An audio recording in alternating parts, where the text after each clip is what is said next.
Greetings, sup peeps. We begin with deriving the equations of motion at constant acceleration. So when we use these equations to solve various motion problems in the forthcoming weeks, we want to know where they come from. How do we get them?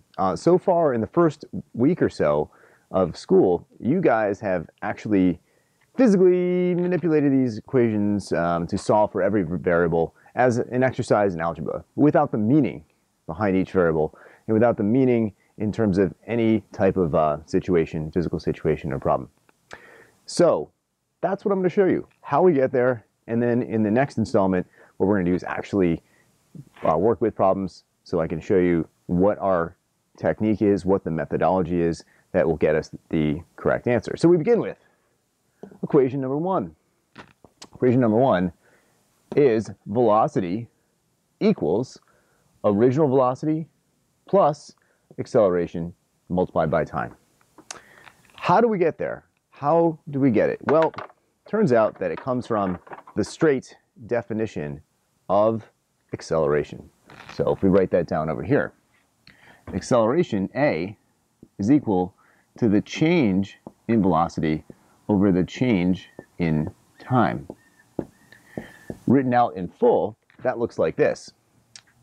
V minus V naught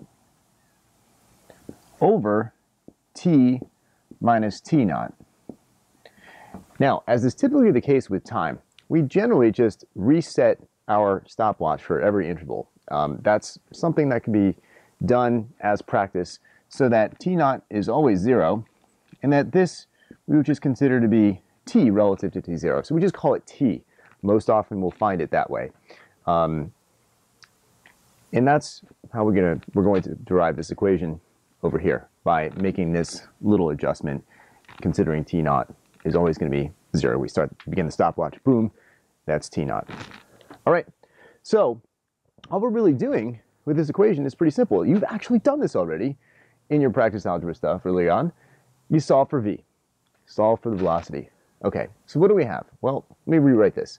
We have A equals V minus V naught over T, okay?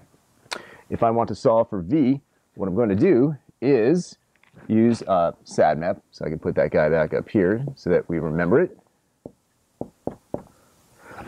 Hey, so by the way, Mish is not around, nobody's around to help me if I make a mistake. That's why I brought Phineas over here, just so that if things go right, he may start flapping or something and let me know.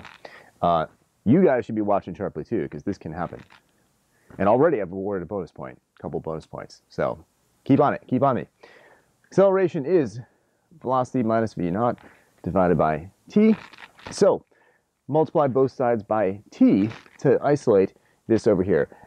When we have subtraction or addition, we can basically consider right now the numerator to have parentheses, and so we'll take care of the T since both terms are above the T. So I multiply both sides by T, and I have A T equals V minus V naught. Great. Now, last step to isolate this variable V is to add V naught to both sides. So what we get over here is V equals V naught plus A T. That should look familiar. That's exactly the equation we have over here. And so we're done. Straight up rearrangement of the definition of acceleration, the change in velocity over change in time, and a little bit of working over here, assuming that T naught is going to be 0. Boom, the stopwatch goes. That's what we have. And some simple algebra, and we get V equals V naught plus AT. Equation 1 is done. 1 down, 3 to go.